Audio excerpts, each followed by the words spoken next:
The Second Temple period was a very long time in Jewish history. It lasted from about 516 before the Common Era to 70 of the Common Era. This was more than 500 years. During this era, Jewish life revolved around the Great Temple in Jerusalem. This temple was the heart of their faith. It was considered the most holy place on earth. People from all over Judea and even other lands traveled there. They came to worship God. They offered sacrifices. The temple was rebuilt after the first one was destroyed. It stood as a symbol of God's presence among his people. It was a place of great importance and activity. Jewish society during these centuries was not simple or uniform. It was a time of vibrant discussion and many different ideas. People thought deeply about their religion. They explored various ways to live a faithful Jewish life. This diversity of thought led to the formation of several distinct groups. Each group had its own leaders and teachers. They developed their own specific interpretations of Jewish law.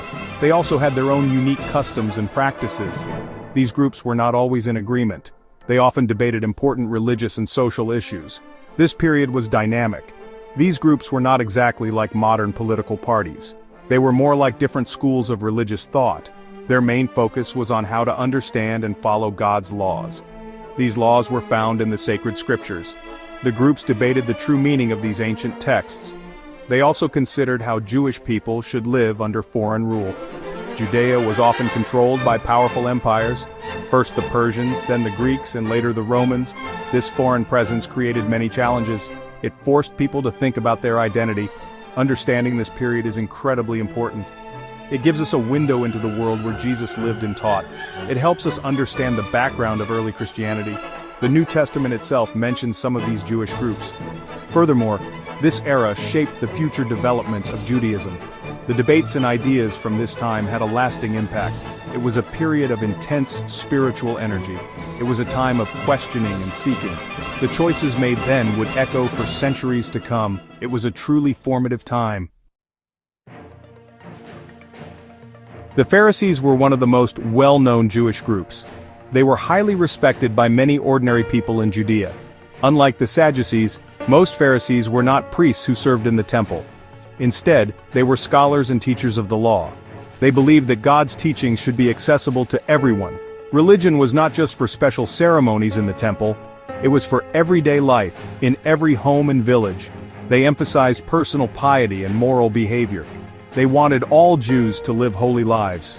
This was their great aim.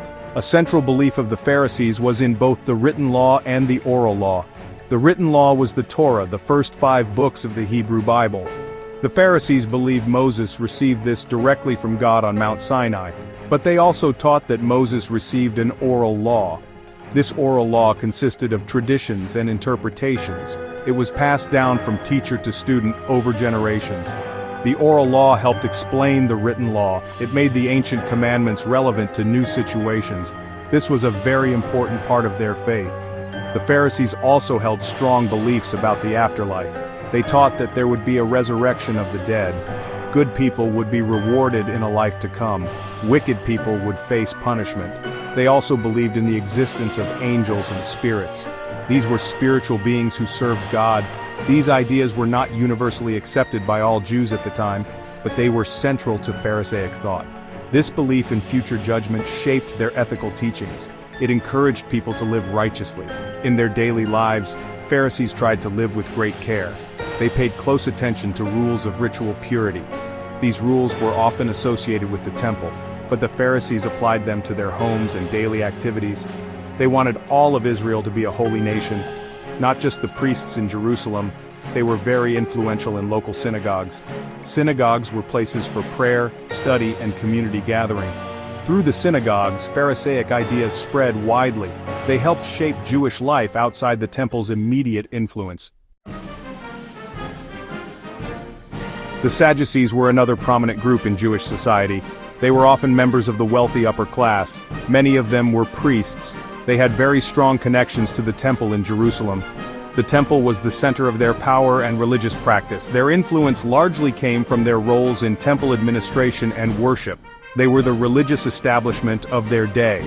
They controlled the important rituals and sacrifices. Their social standing was high. They were figures of authority. The Sadducees held beliefs that were quite different from the Pharisees. This often led to disagreements. The Sadducees accepted only the written law, the Torah, as authoritative. They did not believe in the oral law that the Pharisees taught. They viewed the Pharisaic traditions as human inventions. They thought these traditions were not directly commanded by God. This was a fundamental point of conflict between the two groups. It reflected different approaches to religious authority and different ways of interpreting Scripture. Furthermore, the Sadducees did not believe in life after death. They rejected the idea of the resurrection of the dead. They also did not believe in angels or spirits as the Pharisees did. Their religious focus was primarily on this present life and on the correct performance of temple rituals. They believed that God rewarded or punished people in this world, not in some future afterlife. Their theology was more worldly in this respect. They focused on the tangible aspects of religion, like the temple sacrifices. Politically, the Sadducees were often influential. They tended to cooperate with the Roman rulers of Judea. This cooperation helped them maintain their positions of power. It also helped ensure the continuation of temple worship. Their main concern was stability and order. They wanted to avoid anything that might provoke Roman intervention or disrupt the temple cult.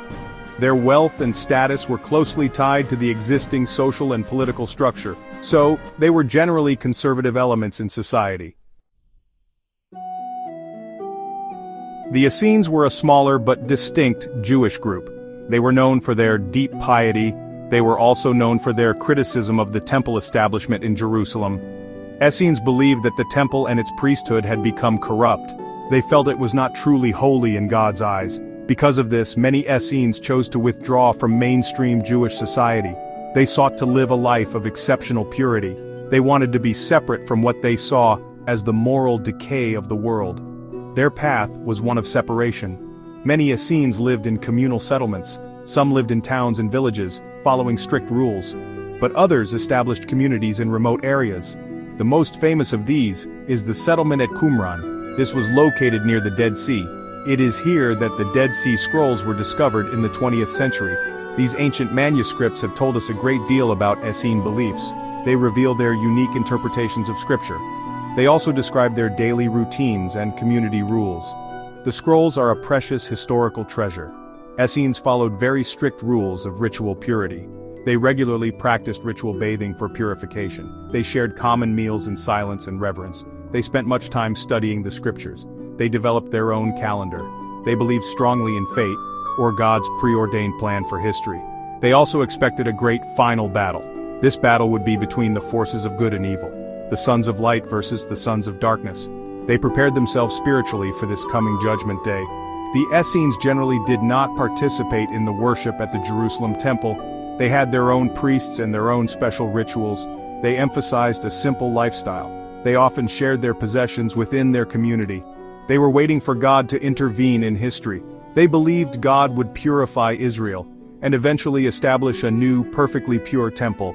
Their main focus was on spiritual readiness and on living a life that was completely devoted to God. Their commitment was intense. The Zealots were not a single formally organized group from the very beginning. It was more of a passionate movement, you know. This movement grew over time. The people called Zealots were fiercely nationalistic. They held a profound belief that only God was the true king and ruler of Israel. They deeply resented Roman rule over Judea. They saw foreign domination as an offense against God and as a betrayal of Israel's covenant. Their ultimate goal was to fight for Jewish independence. They wanted to restore Jewish sovereignty over their own land. Their core belief could be summed up in the slogan, "No king but God." They strongly opposed Roman authority in any form. They refused to pay taxes to the Roman emperor, seeing this as acknowledging a human master over God. They actively resisted Roman administration, believing that God would help them in their struggle, if only they had the courage to take up arms. They were inspired by stories of past Jewish rebellions, such as the successful Maccabean revolt against Greek rulers centuries earlier. That victory was their model. The Zealots were willing to use violence to achieve their aims. They engaged in armed resistance against the Romans, which often led to skirmishes and larger conflicts. Their actions were very controversial at the time.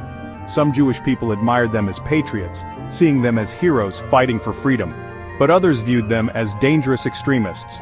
They feared that zealot actions would provoke harsh Roman retaliation and bring disaster upon the entire nation. Their path was one of direct confrontation. The Zealot movement gained more support as time went on, especially when Roman governance became more oppressive, or when Roman officials acted insensitively towards Jewish religious customs. The Zealots played a very significant role in the First Jewish-Roman War. This major rebellion broke out in 66 CE. Their passionate desire for freedom from foreign rule fueled the conflict. They believed that fighting for liberty was a sacred duty. It was, in their eyes, God's will for Israel. Let us now compare the main ideas of these fascinating groups. The Pharisees, as we have seen, emphasized the oral law. They believed it was vital for applying God's commandments to everyday life. This was for all people, not just priests. They strongly believed in the resurrection of the dead and in angels. They were primarily teachers and scholars. They sought to make the entire nation of Israel holy. Their influence was deeply felt in local synagogues throughout the land. They were a grassroots movement in many ways. The Sadducees presented a stark contrast. They were largely drawn from the priestly aristocracy. Their power and identity were closely tied to the temple in Jerusalem. They accepted only the written Torah as divinely authoritative. They flatly rejected the Pharisaic belief in an oral law. They also denied the resurrection of the dead and the existence of angels or spirits. Their theological outlook was more conservative in some respects, but they were often politically pragmatic in their dealings with Rome. Their focus was on temple ritual and stability. The Essenes pursued a path of extreme purity and separation. They were deeply critical of the temple leadership. They believed it had become defiled. They developed their own unique interpretations of Scripture. They lived in close-knit communities, often sharing property. They awaited a final cosmic battle between good and evil. They also anticipated divine intervention to purify the world. Their life was highly disciplined and focused on ritual purity. They valued this above almost everything else. They were spiritual ascetics in many ways. Finally, the Zealots were primarily political and military activists. Their overriding concern was the liberation of Judea from Roman rule. They believed that armed struggle was necessary to achieve this. Their religious fervor was channeled into this fight for national independence. While they shared some religious beliefs with groups like the Pharisees, their methods were far more radical. For the Zealots, direct action against Rome was the key. They believed passivity in the face of oppression was unacceptable to God. Theirs was a call to arms. The presence of Roman rule was a major challenge for all Jewish groups. Each group developed a different strategy for dealing with this powerful empire. The Sadducees, with their ties to the temple and aristocracy, often chose a path of cooperation. They worked with Roman authorities to maintain their own positions, and to ensure the temple's operations could continue. They generally sought to keep peace and avoid open conflict. They saw collaboration, or at least accommodation, as a practical necessity for survival. This was a strategy of pragmatism. The Pharisees adopted a more complex approach. They did not openly rebel against Rome in the way the Zealots did. However, they did not enthusiastically embrace Roman rule either. Their main focus was on preserving Jewish religious life. They emphasized adherence to Jewish law and tradition. They sought to keep Jewish identity strong in the face of foreign cultural influences. They tried to navigate the difficult reality of Roman occupation carefully. Their resistance was often spiritual and cultural, rather than military. They aimed to outlast the occupiers. The Essenes, for the most part, withdrew from the political sphere. They viewed Roman rule and indeed much of the outside world as part of a corrupt system. They were waiting for God to intervene directly in human affairs. They did not typically engage in active resistance against Rome, nor did they collaborate with the Roman authorities. Their chosen path was one of separation and disengagement. They focused on maintaining their own purity and preparing for the end times they believed were near. They lived apart as much as possible. In complete contrast, the Zealots directly confronted Roman power. They found Roman rule utterly intolerable. They believed that fighting for Jewish independence was a religious obligation. They actively resisted Roman soldiers and officials. They engaged in acts of rebellion and guerrilla warfare. Their actions frequently provoked harsh responses from the Romans. This, in turn, often led to increased suffering for the Jewish population, and it escalated tensions, pushing Judea closer to widespread revolt. Theirs was the path of armed struggle. The First Jewish-Roman War, which lasted from 66 to 73 CE, was a catastrophic event. It ended in a crushing defeat for the Jewish rebels. The most devastating blow was the destruction of the Second Temple in Jerusalem in the year 70 CE. This event was a profound turning point in Jewish history. Jewish life was changed forever. The religious and social landscape was completely altered. All the Jewish groups we have discussed were deeply affected. The very center of their religious world had been obliterated. The old ways were gone. The Sadducees, as a distinct group, largely disappeared from history after the temple's destruction. Their power, their wealth, and their religious authority were all intimately connected to the temple. With the temple in ruins, their primary role in society vanished. Their theological positions, such as the rejection of an afterlife and the oral law, also lost much of their influence. Without the central institution of the temple to support them, the Sadducean movement could not survive. Their world had crumbled around them. The Essenes also faded from historical records as an organized group. Their separate communities, like the one at Qumran, were likely disrupted or destroyed during the war. The Romans were thorough in suppressing all forms of Jewish resistance or separatism. The Essenes' emphasis on a coming new temple and their apocalyptic hopes may have seemed less tenable after the crushing defeat. While some of their ideas might have been absorbed into other Jewish or early Christian circles, the Essenes as a distinct sect ceased to exist. The Zealots were militarily annihilated by the Roman legions. Their passionate rebellion ended in utter disaster. Many thousands of Zealots and their supporters were killed in the fighting. Many more were captured and sold into slavery. Their path of armed resistance against the might of Rome proved to be tragic. Although the spirit of resistance and the desire for independence would sometimes re-emerge in later Jewish history, the Zealot movement as an organized force was finished. The war brought a terrible end to their aspirations. Amidst this devastation, it was the Pharisees whose teachings proved most resilient. Their approach to Judaism became foundational for what we now call Rabbinic Judaism. This is the form of Judaism that has continued and evolved to the present day.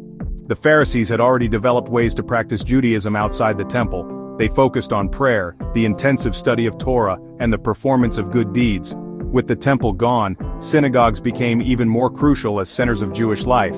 Their adaptability was key. Learning about these ancient Jewish groups is tremendously important. It helps us appreciate the rich diversity of Jewish thought during the Second Temple period. It clearly shows that Judaism was not a single uniform religion. There were many different ways of understanding and practicing Jewish faith. This was a time of intense intellectual and spiritual ferment. There were passionate debates about fundamental questions of life and law. These discussions profoundly shaped Jewish identity for all time to come. It was a vibrant, complex tapestry. Furthermore, understanding these groups provides essential context for the study of early Christianity. Jesus of Nazareth lived and conducted his ministry within this very world. The New Testament scriptures frequently mention the Pharisees and Sadducees. Early Christians shared some common ideas and vocabulary with these Jewish groups. They also engaged in significant debates and disagreements with them. Knowing about the beliefs and practices of these sects is vital for a deeper understanding of the Gospels and the origins of the Christian faith. So, these ancient groups are much more than just names in history books. They represent enduring human responses to profound questions. How should one live a holy life? What is the nature of God's relationship with humanity?